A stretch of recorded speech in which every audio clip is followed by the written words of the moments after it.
joins me live now. So, Robin, what kind of reactions would they have been looking for last night? You know, actually, it's a great question. It's also a very good clip because that clip really illustrated a change of thought, because that's exactly what you're looking for. You're looking for a change of thought from new information that the individual's gathering. And so in that vigil, when the fathers spoke about the two girls being in the same bed, that would be brand new information for everyone in that crowd except one person. And you don't know what that one person, that killer, actually thought about that, whether it was a surprise like we're not sure of, or whether it was calculated, but it will be a change of thought for everyone else. And so their reaction will look different than everyone else's. So, Robin, there were about 1,000 people at the vigil last night, and there is no way that anybody could have had live eyes on everybody to catch that moment. So would they have wired up that entire auditorium with multiple cameras so that they could then later comb through all of that video and as many faces as possible with a fine-tooth comb? You know, zoom in, blow up, rewind, look again? That's what I'm hoping they would do, because that would make the most sense. Because, yeah, you're right. You know, catching micro expressions or even watching nonverbal behavior from that size of crowd, it's a very high task to call upon anyone to do. So, and also going to come down to resources. As you know, the prior guest said, it's a small department with limited resources and a lot of work to do. And I know everyone's been doing a lot of hard work, as Brian said earlier.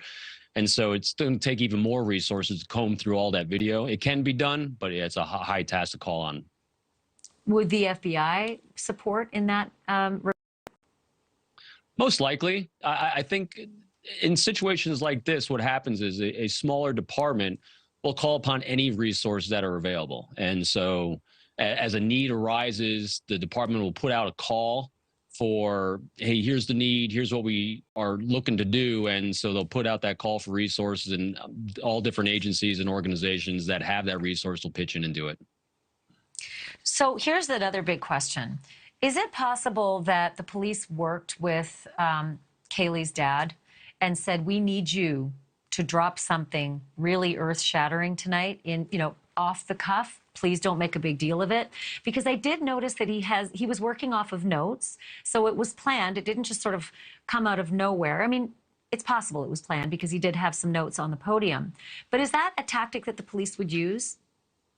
It's possible. It's happened before, I believe. I don't know of it personally, but anything's possible. And luckily in this situation, since these are people that we do deal with and we do know at some point they might be able to share that. They're not going to share it right now, obviously, but it's not unreasonable also that the father would be working off with notes. I mean, it's a highly emotional moment for him, and it's very easy to get sidetracked from things you want to say and make sure that you convey to a large crowd that's there to remember their daughters and the youngs. Not nervous. I just want to point to a 2017 case in Maryland, a man named Tyler Tessier.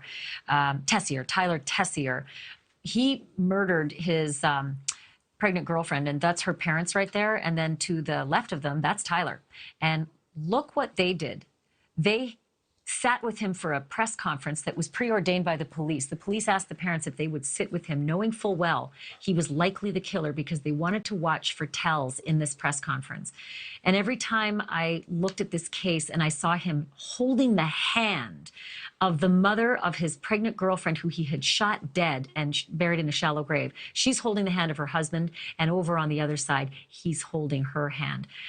This ended up being a huge boon of evidence for the police. So I've always been fascinated in this tactic of behavioral analysis of those you think and you're pretty sure are guilty, and then you get a look at them in an environment that's awkward and uncomfortable. But your business is amazing. Will you come back and talk to us as we continue to definitely sort will, through this case?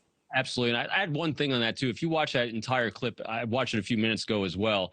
When he sits back down next to the mother, watch the mother's reaction. She leans completely away from him. So that's the danger of giving this kind of information, because you'll get leakage from the people that are participating that might tip their hand as well. So it's a risky move sometimes, because you don't want to tip off the killer, but it's a very effective one also.